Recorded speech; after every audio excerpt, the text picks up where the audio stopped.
Halo guys, perkenalkan nama saya Intan Nurwibawanti dan teman-teman. Di sini kita mau berdiskusi tentang startup digital. Nah, menurut kalian semua startup digital itu apa sih? Kalau menurutku itu startup digital itu kayak perusahaan kita mengembangkan dari nol lalu mengembangkan ke maju seperti itu kalau aku. Kalau teman-teman gimana? Berarti kalau gitu startup digital itu perusahaan yang kita rintis dari nol, terus kita Iya, kembangkan kalau- sendiri menjadi lebih maju gitu ya? Iya, Contohnya apa ya kalau gitu? kayak Gojek nggak sih? Terus Iya. apa lagi? Traveloka, Ah. Ruang Guru, seperti itu ya. Contohnya. Apa? Oh, berarti contoh-contohnya itu kayak aplikasi-aplikasi digital gitu ya? Iya, benar-benar. Oke, oke. Kalau tujuannya sendiri apa ya startup itu? Startup sendiri itu mungkin bisa yang bergerak di dalam dunia hiburan seperti itu. Terus apalagi di dunia di bidang properti. Ya, ada e-commerce juga, ya kan yang kayak disebutkan tadi ada Bukalapak, terus ada Kulaku, Shopee, iya, ya, Ruang kayak- Guru. Iya. Berarti ada 3 jenis ya tadi. iya. Kita bahas yang tujuannya apa ya, tujuannya startup itu ya? Mungkin tujuannya itu dapat menciptakan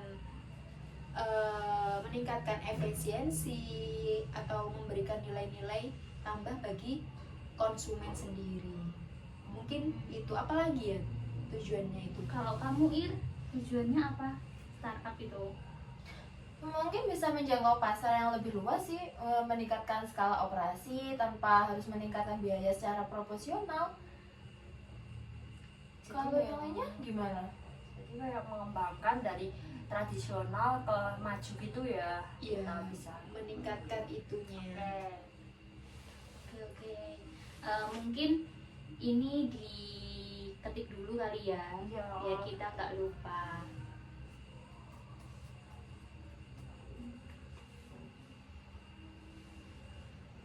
Mungkin bisa lanjut bahas faktornya, nanti aku ketik dulu faktornya keberhasilan startup ini loh. Coba deh kita searching nih faktor-faktornya. Siapa tahu ada. Iya Ya, coba. Coba. Coba. Sebentar ya.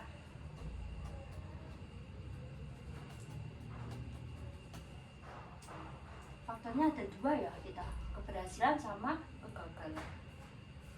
Apa aja? Kamu Iya udah cari belum? benar. Benar. Nyari yang keberhasilan dulu ya.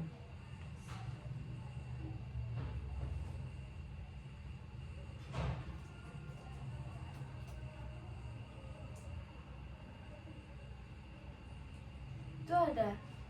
Ada apa aja nih? Coba dong bacain Kak. Kurang kelihatan.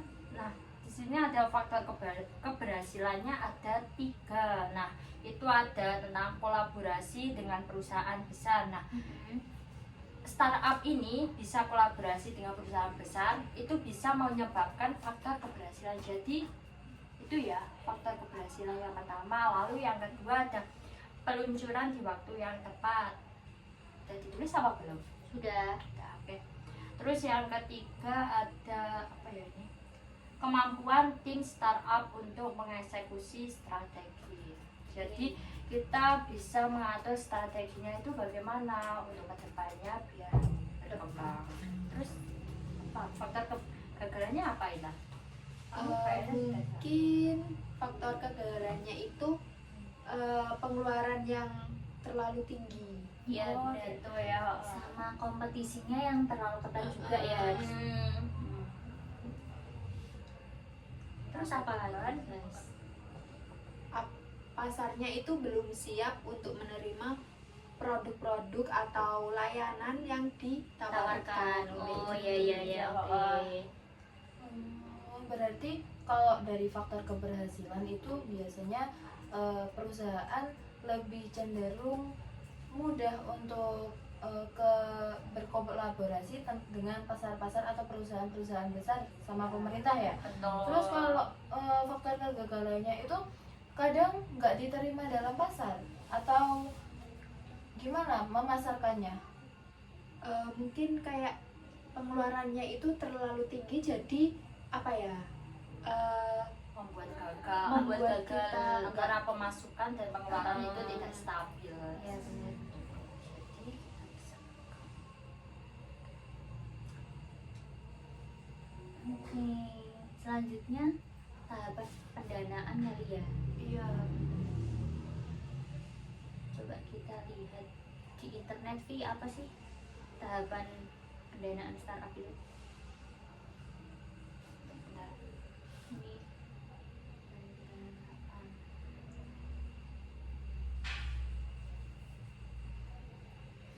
Apa agak ke atas apa ke atas? Tadi kayaknya ada pendanaan.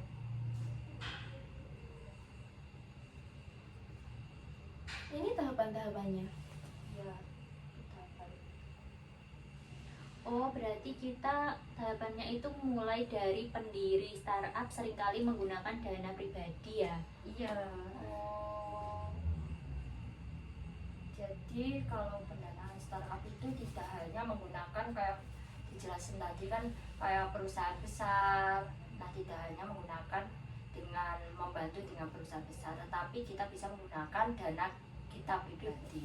tanpa ada Iya, investor. investor. Penting nggak sih pendanaan dan joint venture untuk mendirikan suatu perusahaan? penting banget. Penting ya? Penting. Yang kedua, ada investor individu yang memberikan modal pada tahap awal dengan imbalan atau saham. Nah, startup mempercepat pertumbuhannya dengan memanfaatkan modal untuk inovasi pemasaran dan ekspansi pasarnya. Oh, berarti setelah berdiri itu lalu ada investornya nih, teman-teman. Oke.